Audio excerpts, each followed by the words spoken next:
Bom, hoje os irmãos vão ouvir um jovem pastor. E é sempre bom a gente estar ouvindo pessoas jovens, sempre bom a gente estar ouvindo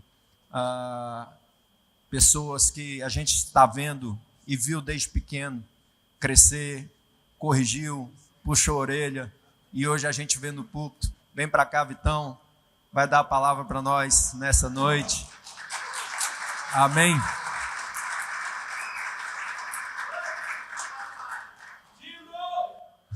Aponta a mão para cá, a palma da mão para cá. Deus, nós abençoamos a vida do Vitor, pedimos que o Senhor ministre uma palavra ao nosso coração nessa noite através da vida dele. Que nós sejamos edificados aqui como homens, ó Deus, e que o Senhor forme em nós mais um pedacinho de Cristo nessa noite. Em nome de Jesus. Amém. Boa noite, gente. Como é que vocês estão? Boa noite. Tem homem aí? Aê.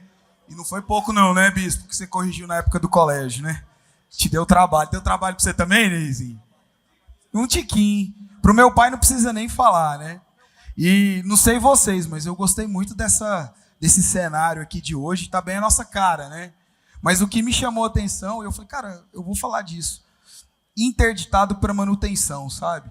Eu acho que esses momentos que nós temos como homens, a gente está interditado um pouquinho porque a gente precisa dessa manutenção, sabe? E aquele momento que você para com a palavra de Deus, aquele momento do seu devocional, aquele momento que você busca a Deus, é essa manutenção diária que você precisa para funcionar corretamente. Então a gente tem que aprender a valorizar esses tempos que nós temos em comunhão uns com os outros e, acima de tudo, a comunhão que nós temos no dia a dia, nos nossos lares, no nosso devocional, porque a gente também precisa. Vocês não concordam? Que muitas vezes a gente não precisa parar igual a gente para nosso carro, porque às vezes a gente está acelerado demais, corrido demais, e a gente precisa desse tempo de manutenção, tá? Irmãos, essa noite eu quero falar de uma mensagem que ela tem queimado no meu coração ao longo dos últimos anos. É uma mensagem que eu já ouvi em diferentes vozes. Eu já ouvi o Anderson Silva falando disso, Pastor Jack, Hernandes Dias Lopes, Subirá e recentemente o Pastor Telmo. Então, ao longo de 6 anos, eu vi estes homens pregando esse texto que eu vou te convidar a abrir a sua Bíblia, que é o texto de 2 Reis 20. Acompanhe a leitura comigo. Naqueles dias, Ezequias ficou doente e quase morreu. O profeta Isaías, filho de Amós, foi visitá-lo e disse: assim diz o Senhor, põe em ordem a sua casa, pois você vai morrer e não se recuperará. Ezequias virou o rosto para a parede e orou ao Senhor: lembre-te, Senhor, como tenho servido a ti com fidelidade e devoção sincera. Tenho feito o que é bom aos teus olhos. E Ezequias chorou amargamente. Antes de Isaías deixar o pátio intermediário, a palavra do Senhor veio a ele: volte e diga a Ezequias, líder do meu povo, assim diz o Senhor, o Deus do seu antepassado Davi: ouvi a sua oração e vi as suas lágrimas, eu o curarei. Daqui a 3 dias você subirá ao templo do Senhor. Acrescentarei 15 anos à sua vida e livrarei você e essa cidade das mãos do rei da Síria. Defenderei essa cidade por causa de mim mesmo e do meu servo Davi. Então Isaías disse: preparem um emplastro de figos. Eles o fizeram e aplicaram na ferida e ele se recuperou. Ezequias havia perguntado a Isaías: qual será o sinal que o Senhor me curará e de que hoje, há 3 dias, subirei ao templo do Senhor? Isaías respondeu: o sinal que o Senhor vai cumprir, prometeu, é este: você prefere a sombra, avance ou recue 10 graus na escadaria? Ezequias disse: como é fácil a sombra avançar 10 graus, prefiro que ela recue 10 graus. Então o profeta Isaías clamou ao Senhor, e este fez a sombra recuar os 10 graus que haviam descido na escadaria de Acás. Naquela época, Merodach-Baladã, rei da Babilônia, filho de Baladã, enviou cartas e um presente para Ezequias, pois soubera de sua doença. Ezequias recebeu em audiência os mensageiros e lhe mostrou tudo o que havia nos seus armazéns: a prata, o ouro, especiarias, o azeite fino e o seu arsenal e tudo o que havia nos seus tesouros. Não houve nada no seu palácio ou no seu reino que Ezequias não mostrou. É um texto bem conhecido nosso, a gente conhece bastante esse texto de Ezequias. É um texto que a gente lê bastante, a gente ouve, e hoje eu queria pregar a respeito desse texto, porque a gente vê Ezequias como um grande homem de Deus. Ezequias é filho, o pai dele foi um rei ruim, não foi um rei que agradou ao Senhor, e a gente percebe que quando ele morre justamente em um ataque da Assíria, que é a mesma ameaça que ele estava sofrendo da Assíria naquele momento, que ali em textos anteriores a gente vê na personificação de Senaqueribe, e a gente percebe que Ezequias começa a reinar com 25 anos, e ele faz uma reforma espiritual. Ezequias destruiu os altares, ele restaurou a adoração, ele celebrou a Páscoa e de repente ele se vê e recebe essa ordem: você vai morrer. E aqui, antes da gente continuar nisso, eu gostaria de fazer uma pergunta para você. Eu não sei se você é como eu, mas às vezes eu até sei o que as palavras significam, mas às vezes eu preciso ir no dicionário. Desculpa, dicionário não, a gente dá um Google. Para os mais novos, a gente pesquisa na inteligência artificial. Então eu fiz a pergunta, bispo, o que era legado, né? E aí o que o Google me respondeu? Legado é a herança material ou imaterial que alguém deixa para as futuras gerações. E eu quero partir disso. E eu quero fazer que você partisse hoje, se você fosse embora dessa terra. A pergunta que eu quero iniciar é: qual seria o seu legado? Mais do que isso, cara. Quem continuaria andando com Cristo ou anda com Cristo por causa da sua vida? Quando a gente fala de legado, a gente pensa em bens muito materiais, a gente confunde legado com herança. Mas eu quero ir muito além disso, do que é herança material. Eu quero ir mais fundo sobre você, do que seria o nosso legado. Eu quero te fazer mais uma pergunta: o que estamos deixando ou o que estamos fazendo para o reino de Deus? E tem algo que tem me inquietado nesses dias, é se o mundo sentiria a nossa falta. E aí eu vou um pouco mais longe, que eu quero que você reflita comigo, se o mundo sentiria falta da nossa igreja local, na nossa região. O que a gente, como corpo, como homens de Deus, estamos contribuindo para o avanço do reino? E diante dessas perguntas, a gente volta um pouco para o texto de 2 Reis. Cara, Ezequias está entre um dos maiores reis de Judá. Cara, como eu disse inicialmente, ele promoveu reformas espirituais gigantes. Mas de repente ele recebe essa notícia que ele morreria. Cara, a atitude de Ezequias no texto é o quê? Alguém ficou depressivo, cara. Ele simplesmente vira para a parede e chora. E ele começa a clamar e lembra o Senhor: olha, Deus, eu fui fiel, eu andei bem, eu fiz tudo, por que eu vou morrer? E antes mesmo do profeta deixar o pátio, o que volta lá e fala com o meu servo: olha, estou acrescentando dias na sua vida, não vou te levar. Eu ouvi a sua oração e vou cumprir com isso. E aí a gente tem um detalhe importante que eu quero falar, que durante esses 15 dias a mais, ele gerou um filho. Porque a gente, quando Ezequias parte após os 15 anos, quem assume o trono é Manassés. E Manassés começa a reinar com 12 anos de idade. Então a gente fazendo uma conta, Ney, de matemática, ele foi gerado 3 anos após ele ser curado dessa doença terrível. E só que parece que a história de Ezequias, ele não começou muito bem, mas a gente percebe, eu quero levar essa reflexão lendo o texto de 2 Crônicas 32 com vocês. 2 Crônicas 32, 24. O orgulho e morte de Ezequias. Naqueles dias, Ezequias ficou doente e quase morreu. É a contraparte do texto de Reis em Crônicas, tá? Ele orou ao Senhor, que lhe respondeu, dando-lhe um sinal milagroso.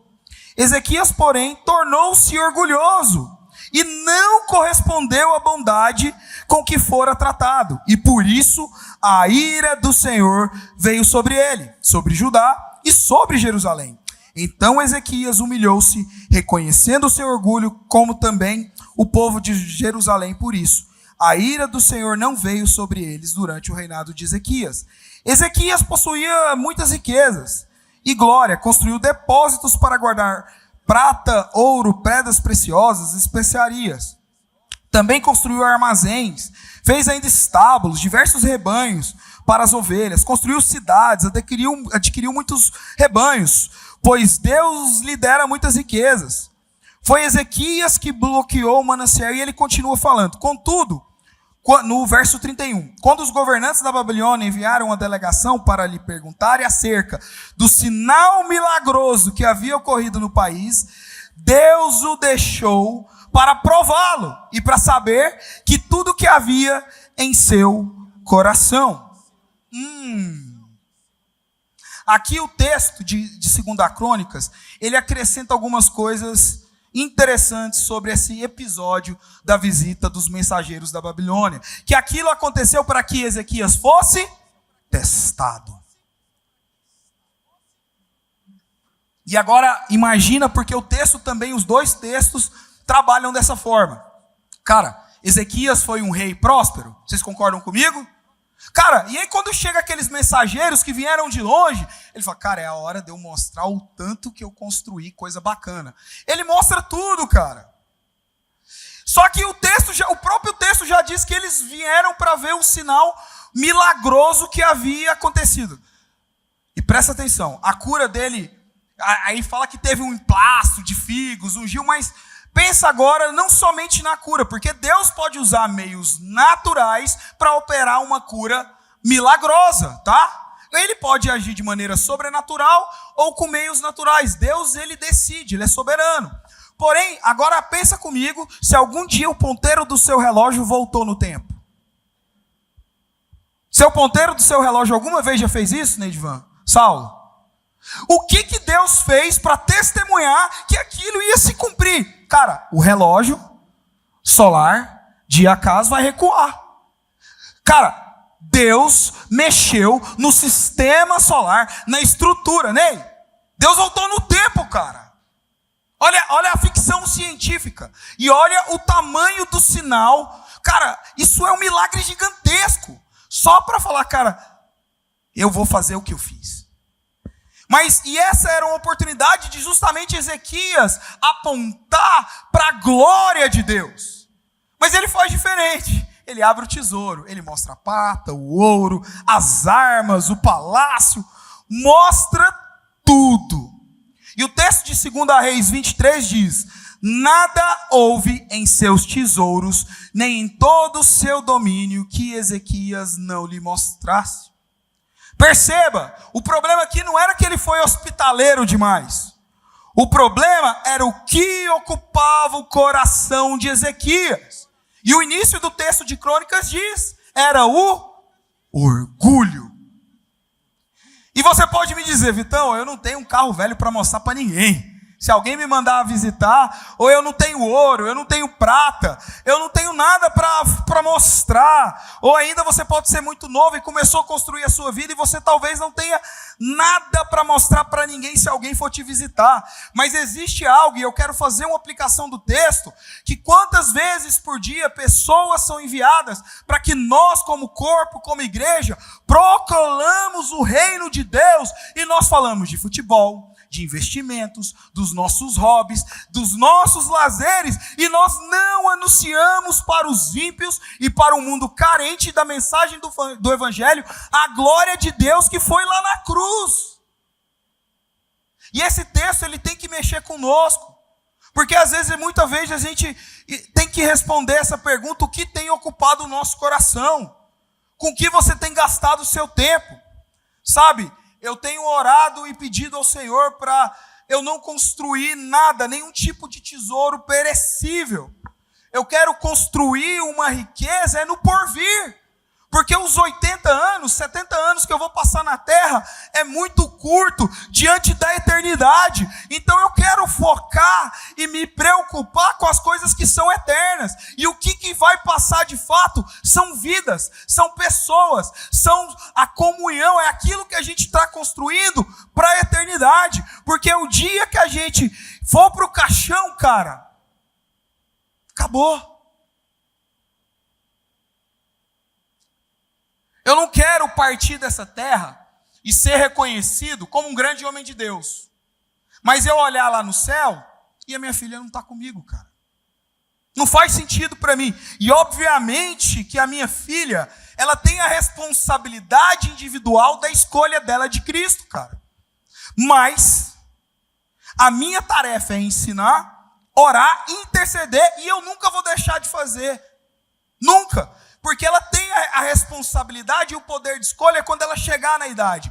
Mas se ela não escolher os caminhos do Senhor, não será porque eu negligenciei o cuidado, a oração, o discipulado da minha filha.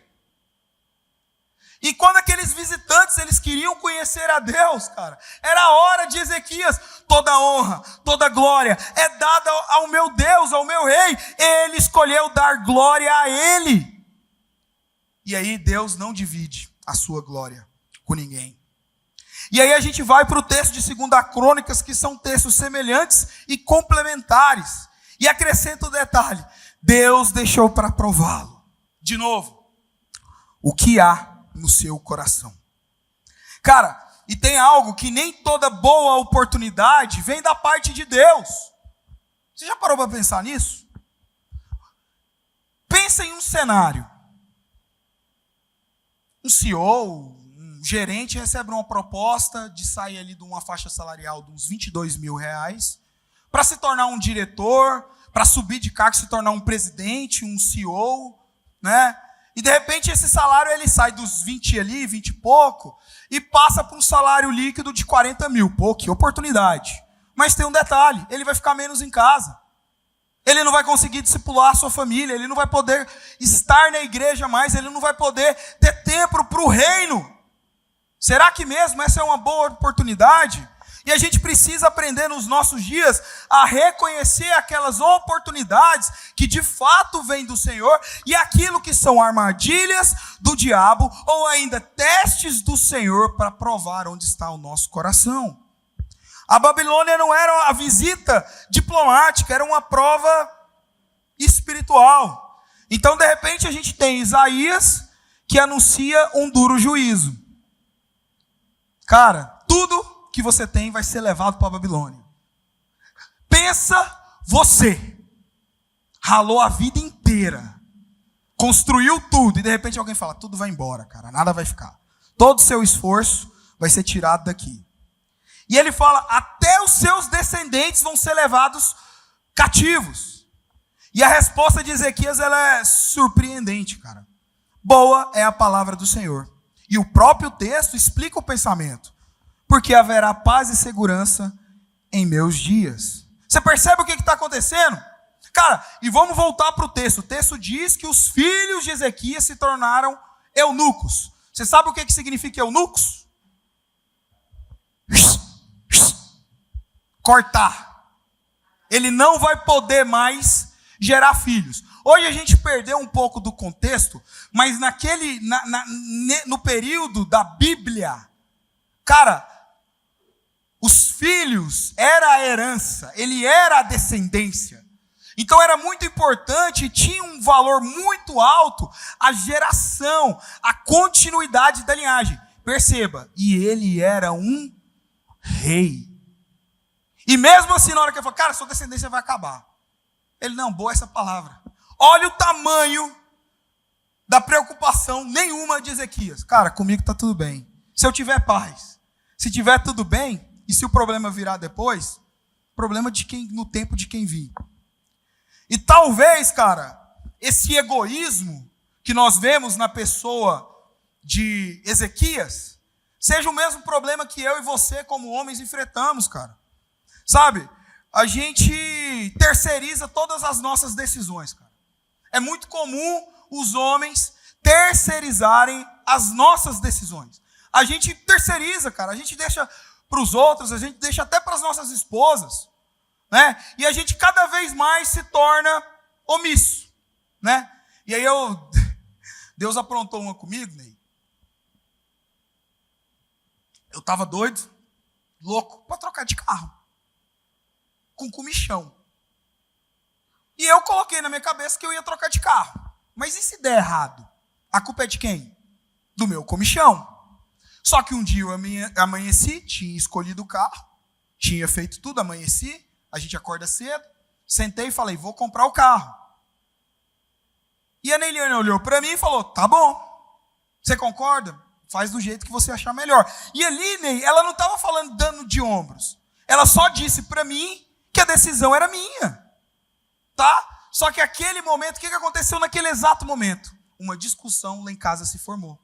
Porque eu não queria só que ela falasse, tá tudo bem. Eu queria que ela participasse da decisão. Porque no fundo, eu queria dividir a culpa. Eu queria, bispo.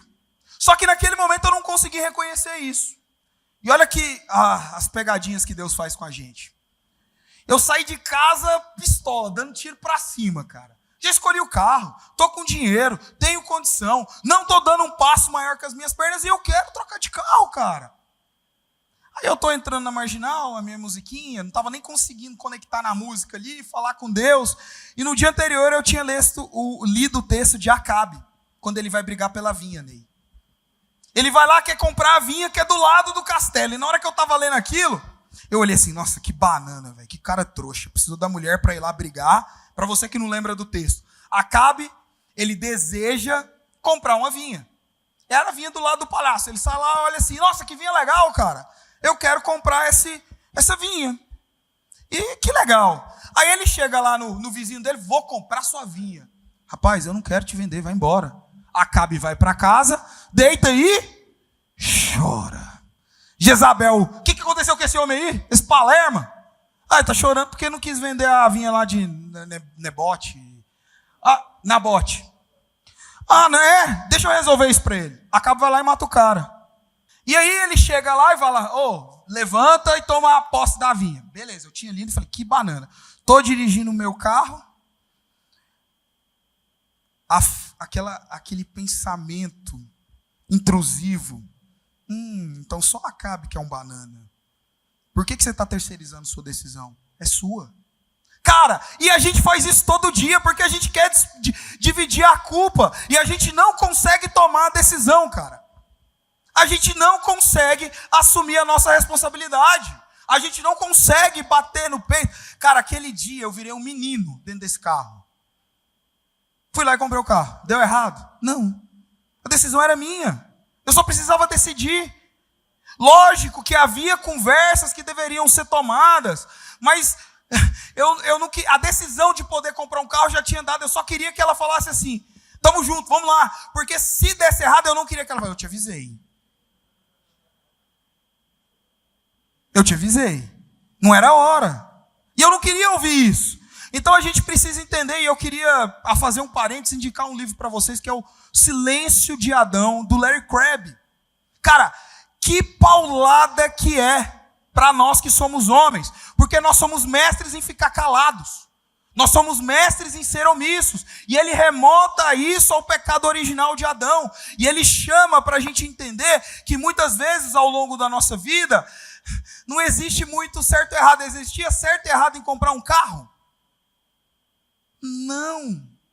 Mas a única coisa que ele diz, e ele usa o texto de Isaías, que o texto diz o seguinte, Isaías 50, bem no final, é um texto messiânico, ele dá uma mensagem assim, olha, quando você for para a escuridão, não leve a sua própria luz, deixe que o Senhor ilumine a sua escuridão.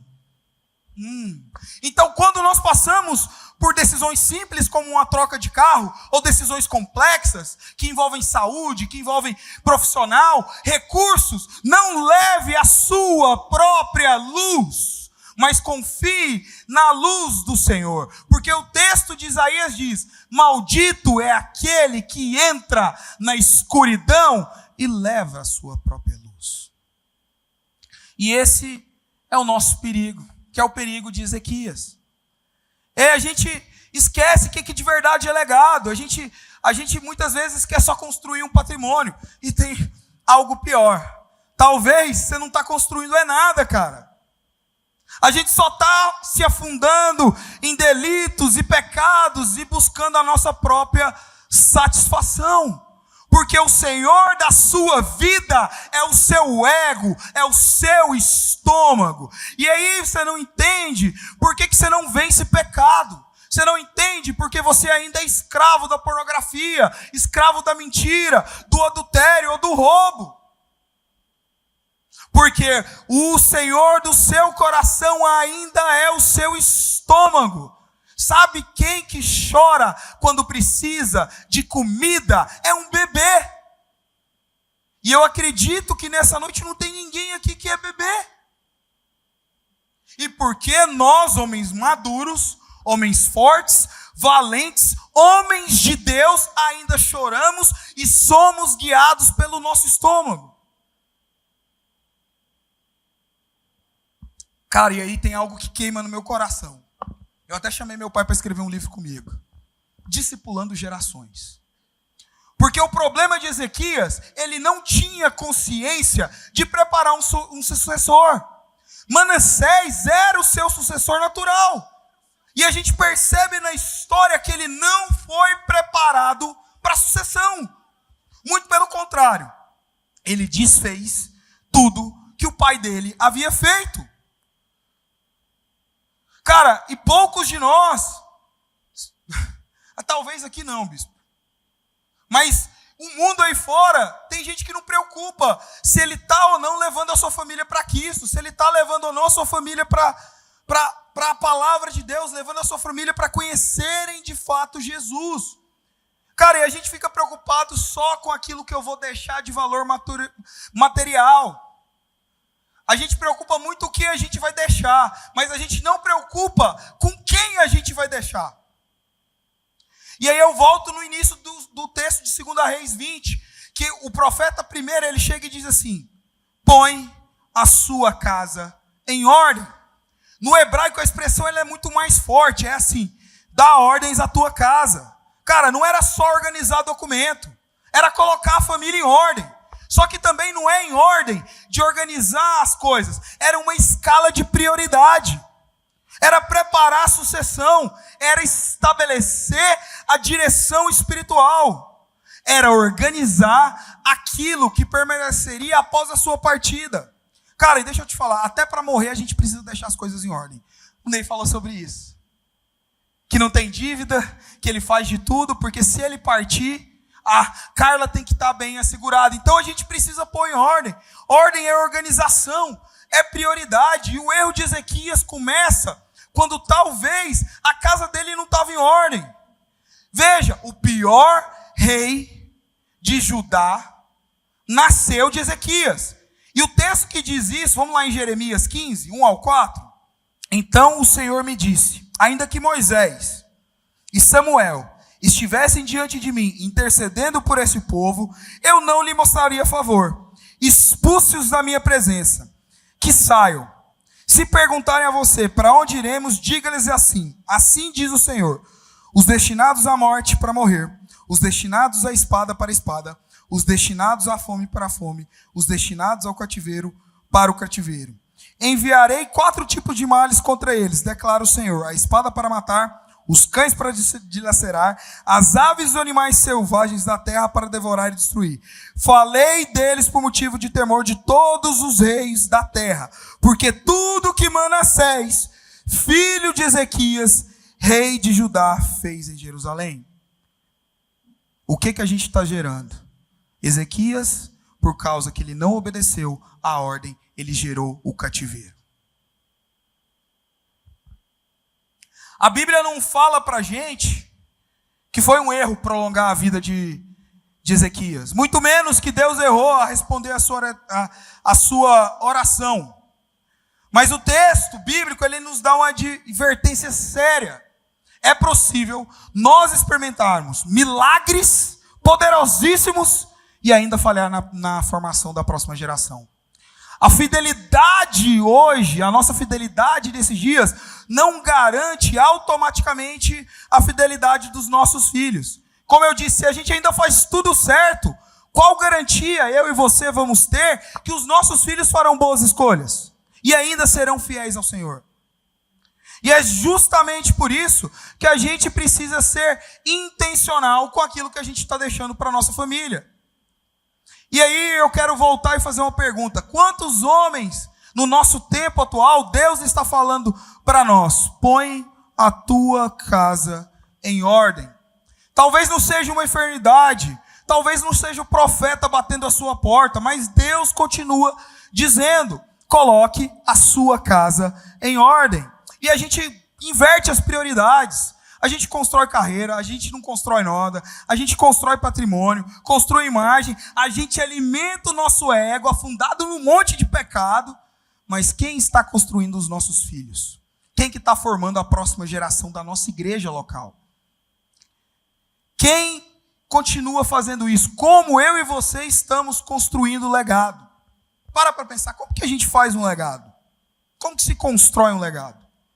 E eu quero te dar agora uma resposta bíblica.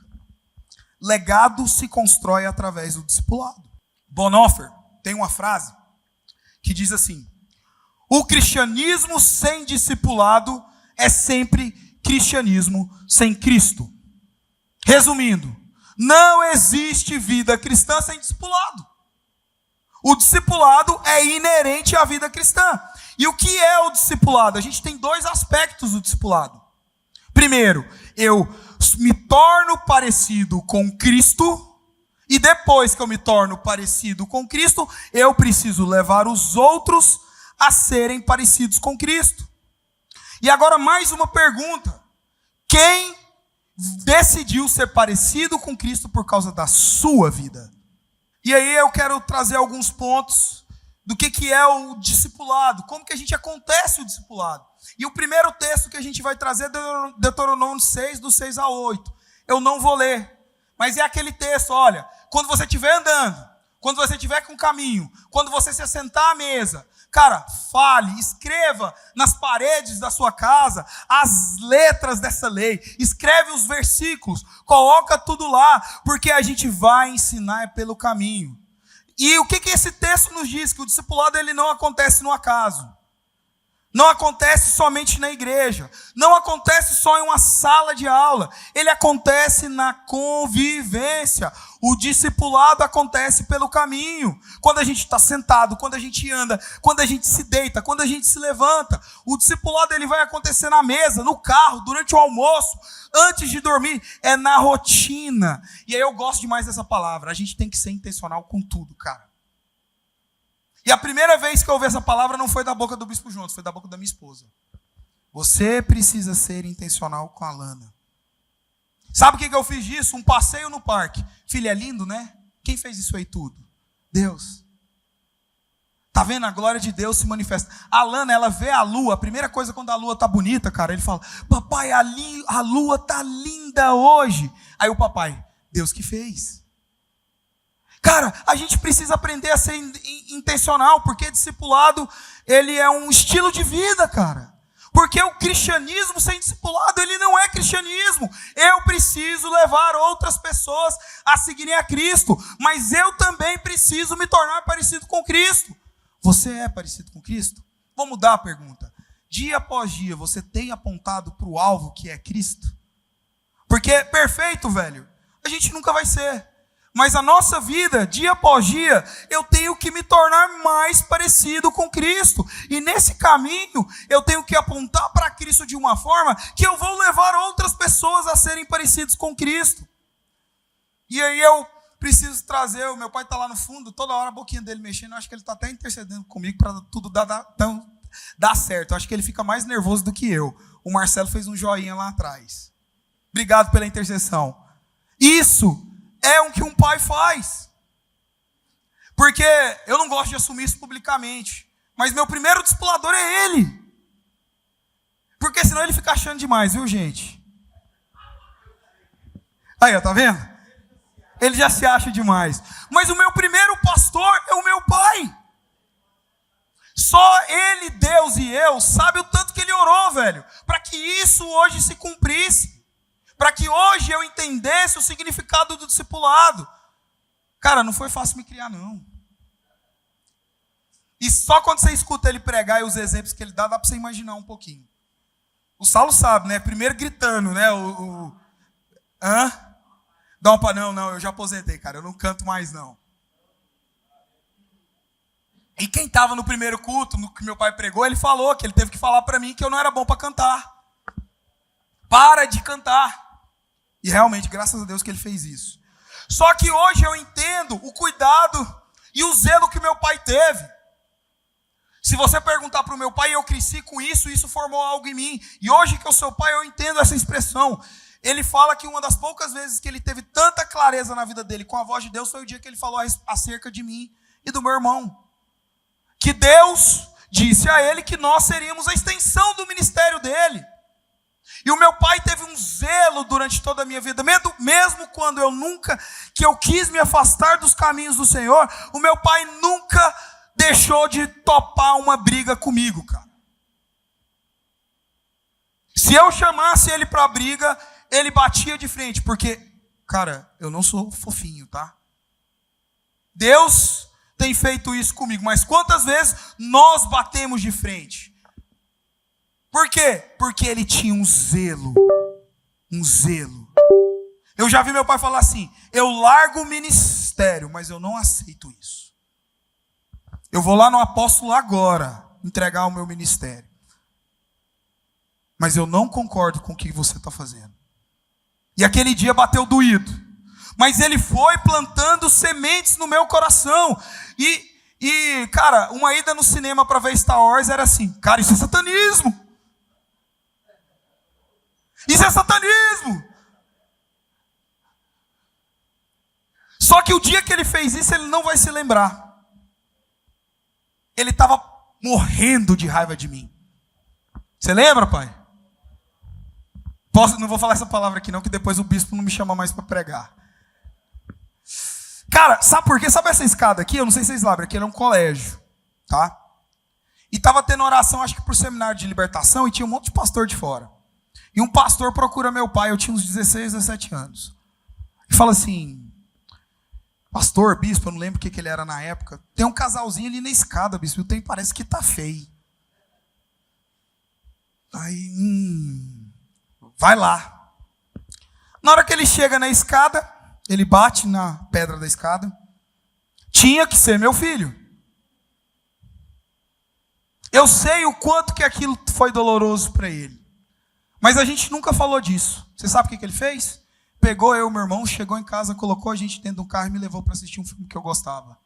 E o filme toda hora, cara, isso não é de Deus. Cara, beleza, pode curtir, pode gostar. Mas isso tem princípios satânicos, malignos. Então, uma ida no cinema, um dia que talvez ele tinha que me corrigir, ele ouviu a voz do Espírito e aquele gesto, ele me discipulou. Então a gente precisa ser sensível. E de novo, ser intencional nas nossas conversas, nas viagens, nos rolês, para glorificar a Deus. Porque não adianta quando seu filho tiver com 40 anos você tentar fazer isso. A gente precisa fazer isso lá atrás. A gente precisa fazer isso o quanto antes. Graças a Deus que existe a graça de Deus, que talvez o seu filho não esteja mais nessa fase, mas através da graça, da misericórdia, o Senhor encontrará o coração dele. Mas mesmo assim, nós precisamos ser intencional. Tudo era oportunidade de discipulado. Cara, terça-feira a gente comprou, a Neiliane pediu para mim comprar um livro de catequese. Só que a Neiliane não sabia que era catequese. Porque a gente usa isso muito, um termo muito católico. E a gente não tem, no meio evangélico, o costume de entender o significado disso. Mas a catequese é um perguntas e respostas. E o livro infantil é feito de perguntas e respostas. A primeira, quem criou tudo? Cara, a Lana está amando esse livro. E a gente, cada capítulo do livrinho ilustrativo ali é uma pergunta. Então a gente é intencional, cara. Cara, e a minha alegria na terça-feira, quando a gente começou, foi assim que a gente faz o culto, era para ser um culto, que era uma vez por semana, já tem 3 anos que a gente tem que fazer todo dia. O único dia que a Alana me dispensa do culto, né, é domingo, porque a gente já teve o culto aqui. Mas todos os dias, cara, eu tenho que me reunir com a minha filha, contar uma história, cantar uma música, falar versículo, oração para começar e finalizar. E nesse dia, eu perguntei para ela assim, filha, qual que é o versículo preferido do papai? Ela falou. Qual é o versículo preferido da mamãe? Ela falou. Filha, e qual é o seu versículo preferido? Buscai em primeiro lugar o reino de Deus e a sua justiça, e todas as coisas lhe serão dadas. 6 anos. Em 6 anos ela deve saber mais versículo do que eu, de cor. Cara, por quê? Por causa do Vitor? Não, porque a gente sempre foi intencional. Cara, as coisas não são só entretenimento. Se a gente está vendo um filme que não tem princípio, eu aprendi com meu pai, eu dou um grito na sala, filha, isso não é de Deus, é satanismo. E daí que ela tem 6 anos, cara? Eu preciso formar coisas no coração dela. Discipulado não é aquilo que a gente... Não é só aquilo que a gente ensina, é aquilo que a gente vive. E o discipulado sempre foi um método da Bíblia. Moisés, Josué, formado na caminhada. Elias, Eliseu, formado na convivência, discipulado. E em 2 Reis 2:6, a gente tem a escola de profetas, formação coletiva. Então sempre o método de Deus durante toda a Bíblia foi o discipulado. Mas por que a gente não discipula? Por que a gente dá arrepio por causa quando a gente escuta que eu tenho que discipular? E aí a gente vai para o Novo Testamento. Jesus é o modelo perfeito, não é? E o que ele fez? Discipulou. Ele caminhou, ele ensinou, ele corrigiu, confrontou e serviu. Jesus ele não estava interessado só em pregar um sermão. Jesus ele estava interessado em formar homens. E a gente precisa continuar o legado do nosso mestre, cara. A gente precisa continuar o modelo de formar mais homens. Bispo, fábrica de homens. A escola de homens do ministério. Você arrasou. A gente precisa fabricar homens ao modelo de Cristo. E a gente vai usar o discipulado bíblico para fazer isso. E a gente vive uma época onde a masculinidade, cara, a gente tem que pedir permissão para ser homem. Quem lembra disso? Cara, como assim eu preciso pedir permissão para ser homem? Cara, e a gente convive com jovens, né, João? E cada vez mais eu tenho visto uma juventude que parece que está pedindo permissão para ser homem. Não, cara.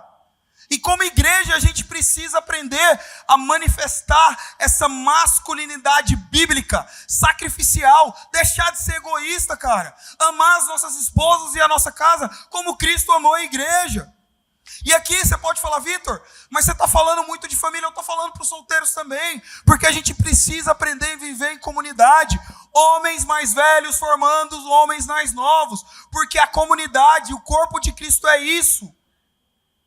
O corpo, a gente precisa ser intencional na formação da próxima geração. A gente precisa ter momentos como esse, onde nós somos fortalecidos uns nos outros, onde nós aprendemos nas experiências, cara.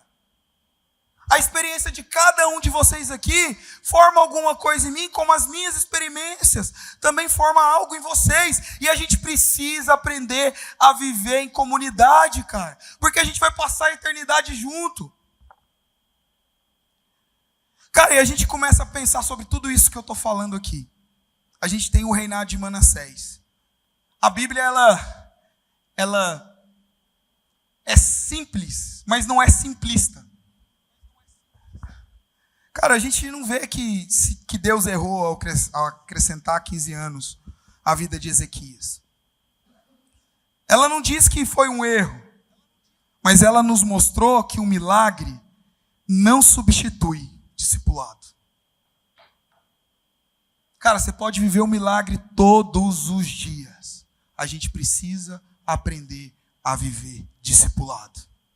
E por isso que Deus procura homens que querem viver isso, que compreendem que só passar por essa terra não basta, cara. É preciso deixar um legado de formação. Cara, a gente vive uma sociedade que a gente é medido pelo Instagram. E aí se o cara tem um carrão, se a moça tá tudo bonita, a esposa tá fez toda a cirurgia, botocada, tudo em cima, cirurgia, a gente começa a medir pelo patrimônio por aqui. Cara, esse cara tá bem. Cara, mas esse não é o sucesso bíblico. A pergunta nunca da Bíblia é quantos bens você vai deixar. A pergunta que tem que ecoar é quem vai continuar caminhando com Cristo por causa da sua vida. Isso é legado. Talvez seus filhos não vão se lembrar qual que é o carro que você andou, mas eles não vão se esquecer que na casa deles tinha um homem de oração. Cara, eu não lembro quem que eu ouvi falando isso, mas o dia que eu ouvi falando isso, eu comecei a fazer isso todos os dias, e faço questão de fazer isso perto da minha filha acordar. Que ele falou assim, cara, o que mais me marcou era ver o meu pai todos os dias sentado na mesa para ler a Bíblia. Então eu gosto que a Lana, todos os dias, ela me veja, quando ela acorda, sentado ali, com a minha Bíblia na mão. E ela, papai, o que você está fazendo? Está lendo a Bíblia? Tô. Tanto que agora ela acha que eu só leio a Bíblia. Toda hora eu estou lendo um livro. É a Bíblia, papai? Eu falo, não, papai, isso aqui é um livro. Mas eu gosto, porque ele fala, e é um pregador, eu esqueci que pregador é esse. Mas ele diz que isso marcou ele de tal forma que ele continua e fez nele, plantou nele uma semente eterna. Os nossos filhos, os nossos discípulos, cara, eles vão esquecer de tudo que a gente andou, o trabalho que tinha, mas eles não vão esquecer que havia ali um homem que amava o Senhor. O maior legado que a gente pode deixar é o que a gente deixa dentro das pessoas, é o que a gente deixa dentro das nossas esposas, dentro dos nossos filhos e filhas. E o que a gente deixa dentro é a mensagem do Evangelho. Deus continua procurando homens que coloquem a casa em ordem, que sabem estabelecer prioridades. Homens que compreendem que a gente precisa guerrear pelas almas e pelas vidas dessa geração. Homens que entendem o seu posicionamento e dizem e falam assim, bate no peito aqui, ó. Manda aqui que eu resolvo. Porque eu sou forte? Não. Não tem a ver com ser forte. Tem a ver com dar a honra a quem merece a honra. E se a gente consegue fazer as coisas, é por causa dele, velho. É a glória de Deus. É por ele, é para ele, tudo é dele. E quando a gente entra nesse caminho de entender que a glória é de Deus, é tão engraçado. Parece que as coisas, elas, mesmo nos dias difíceis, mesmo nos dias de luta, cara, você se sente revigorado. Porque você lembra que você não precisa batalhar, que tem alguém que intercede por vocês lá no céu, que entende as suas dores, e essa pessoa é o Messias, Jesus, que intercede por nós diante do Pai. E eu só preciso confiar na promessa.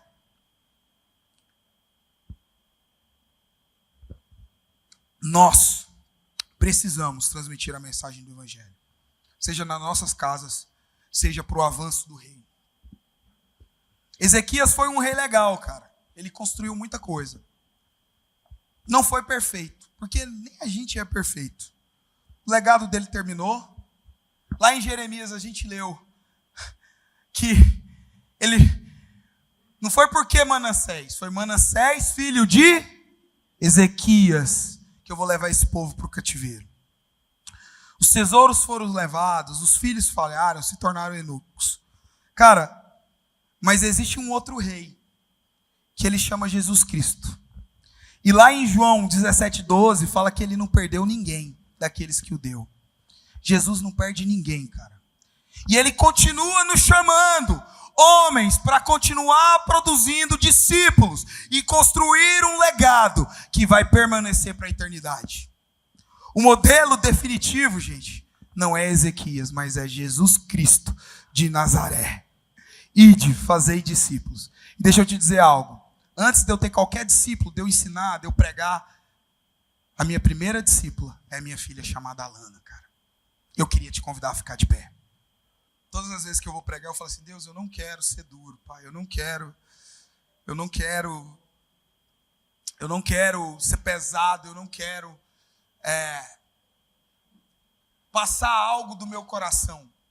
Mas eu quero te dizer algo, apesar que essa mensagem, às vezes, se a gente não está andando no caminho certo, a gente fica com esse sentimento. Está olhando para essa placa que eu falei no final, no começo? Deus está nos chamando para essa manutenção nessa noite, cara. Sabe? E a gente precisa entender quando a gente recebe uma mensagem dessa, que é uma mensagem que Deus ministra nos nossos corações e fala assim: ainda dá tempo. Dá tempo. Dá tempo. Dá tempo de mudar o percurso. Dá tempo de corrigir, porque nós cremos em um Deus misericordioso. Nós cremos em um Deus que salva, cura e intercede. E eu queria te dar 2 minutos para você clamar pela graça de Deus. Deus, me capacita a ser este homem que entende o que é legado. Me capacita, Senhor, a levar para a próxima geração o amor pelo Evangelho. Me fortalece. Tenha consciência que Deus, Ele está te chamando para pastorear o coração dessa geração. Senhor Deus, homens valorosos, homens de guerra, homens que entendem o amor sacrificial, que oram, que jejuam, que estão de joelhos diante do Senhor, Pai. Homens que se levantam para defender as suas casas. Homens que dizem: eu levarei a minha família aos caminhos do Senhor. Mas homens que também entendem que tem que proteger a próxima geração, que entendem que precisam formar outros homens. Deus, porque nós estamos perdendo o coração dos jovens, daqueles que estão. Deus, nos dê senso de propósito.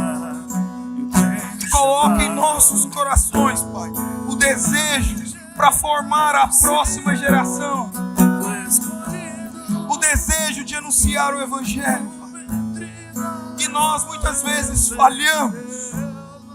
Mas nessa noite, nós como corpo de Cristo, como homens da nossa igreja local, da Luz para os Povos, sede, pedimos perdão aonde temos falhado no nosso chamado.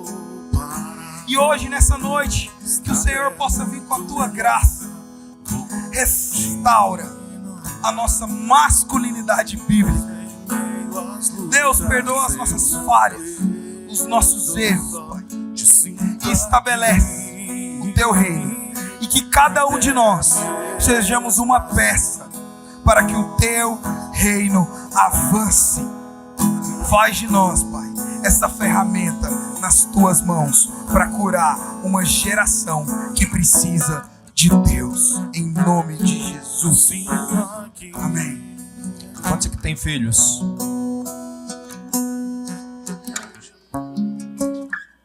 De quem é a responsabilidade de ensinar os seus filhos sobre Deus?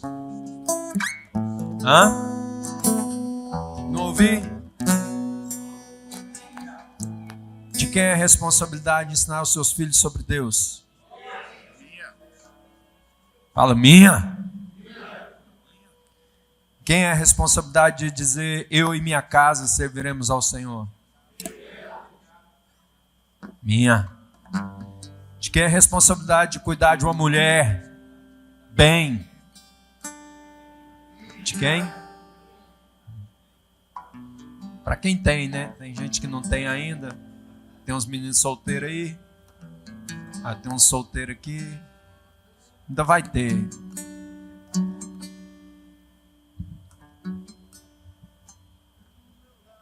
De quem é a responsabilidade do discipulado da igreja?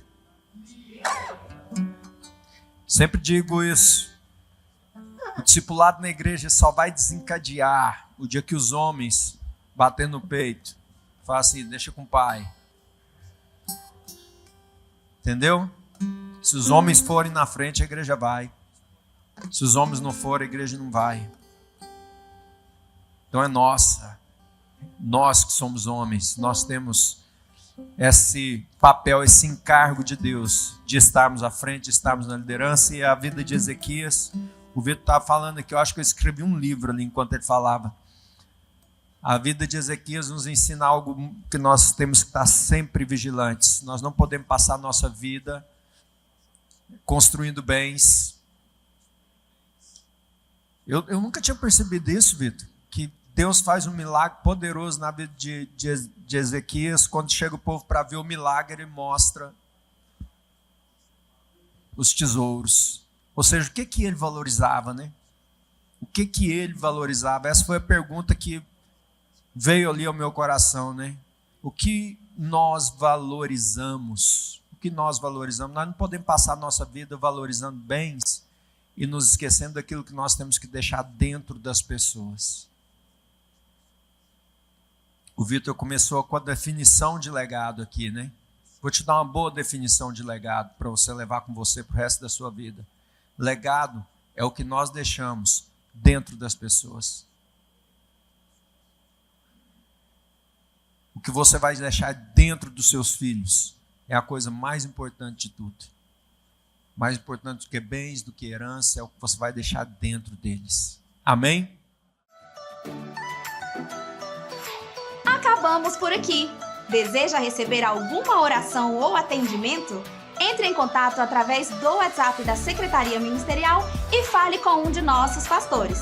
Caso preferir, você pode agendar um atendimento pessoal. Não se esqueça de se inscrever em nosso canal do YouTube, ativar o sininho para receber as notificações e nos seguir nas redes sociais. Até a próxima! Tenha uma semana abençoada!